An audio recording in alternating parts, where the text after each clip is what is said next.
There were officially 10 new cases yesterday. 4 of those had already been announced and all were linked to the current outbreak. That's off the back of more than 33,000 tests, while 1,500 primary close contacts and 5,000 secondary contacts have been identified. But the number of exposure sites continues to grow across the state, including the communities of Phillip Island and Ballarat.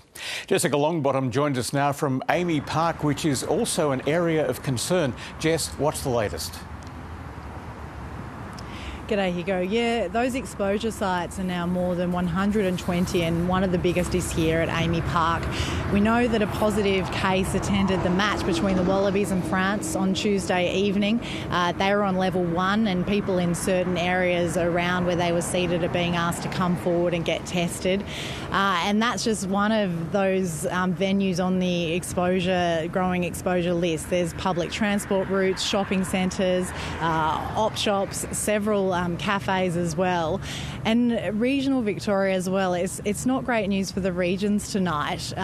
We know that 5 teachers at Bacchus Marsh Grammar School have tested positive for COVID. Now, some of these teachers were in the classroom with students on Tuesday and Wednesday.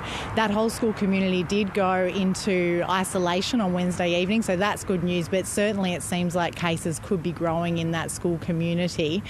And Phillip Island in the crosshairs tonight as well. We now know a positive case attended several venues there on Wednesday. Coming back to Melbourne though, for authorities it seems like this period on Saturday afternoon is still a real worry. A highly infectious man went to the Young and Jackson's pub and then on to the MCG, and we know in that time he's infected 6 strangers. So authorities are really concerned that there could be more infections out there from this time period that they don't know about. Bridget Rollison explains. An all too familiar sight in Melbourne, desolate streets and empty trams, as Victorians woke to a 5th lockdown. But while most are once again learning and working from home, it's particularly tough without internet. It's meant that we've had to go back to paper-based learning materials. Almost 500 homes on Mount Dandenong are still without broadband after last month's storms, including the local primary school.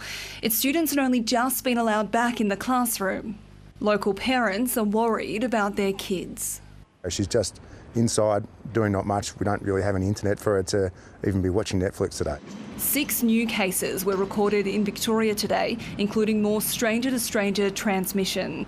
An asymptomatic man in his 60s has so far infected 8 others, including 2 men at the Young and Jackson's pub on Saturday before he went to the footy. He is uniquely very, very infectious. A 4th person has picked up the virus from the Carlton-Geelong AFL match in the MCC. They were most likely infected in the Percy Beams bar or the bathroom. And again, we're back in the world of very fleeting transmission occurring. Thousands of students from Bacchus Marsh Grammar are on alert after more teachers there tested positive. We've done it before with the Delta variant.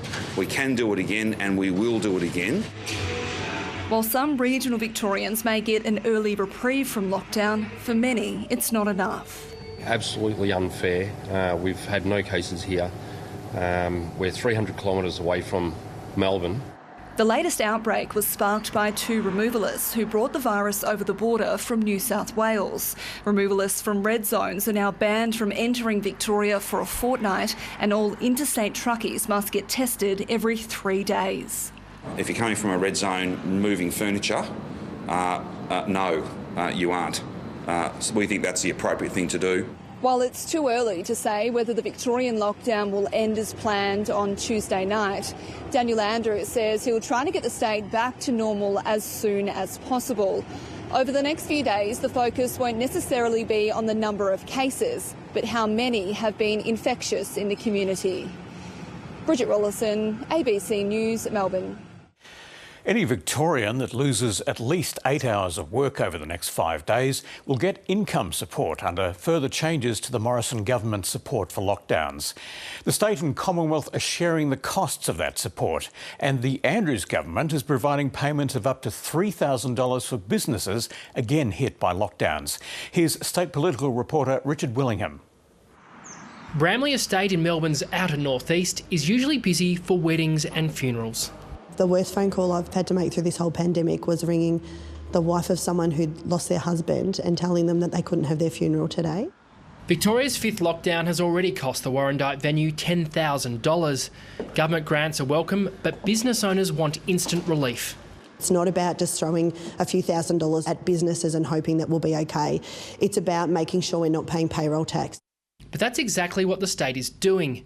90,000 businesses that received help last lockdown will share in $200 million with automatic payments of $2,000 or $3,000. If you haven't made an application for whatever reason for the last round and you've decided you want to make an application now, well, there'll be information on the Business Vic website about how you can do that. Nearly 9,000 businesses were told they were ineligible for the last round. Another 22,000 are still being considered. This doesn't cover the rent, the mortgage, it doesn't cover the food that's been thrown out. It certainly won't cover the profits that have been lost here. So it's a small fillip, but businesses are taking a massive hit again. And after resistance to payments for short lockdowns, the Morrison government will now provide income support to all hotspots in Greater Melbourne, Geelong, Surf Coast and the Bellarine, as well as Mirrabul. The state will pay for income support for the rest of Victoria. I think it'd be incredibly difficult if we were trying to run JobKeeper 2.0 and they were running JobKeeper 2.0. So they'll run it, administer it, and we'll pick up the tab. Payments of $600 will be made to individuals who lose 20 hours or more of work during the period of lockdown.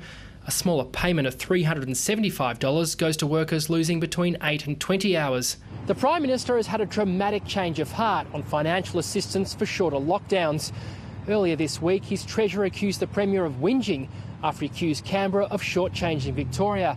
But not all businesses can access this state cash, and the opposition wants Treasury to open its wallet.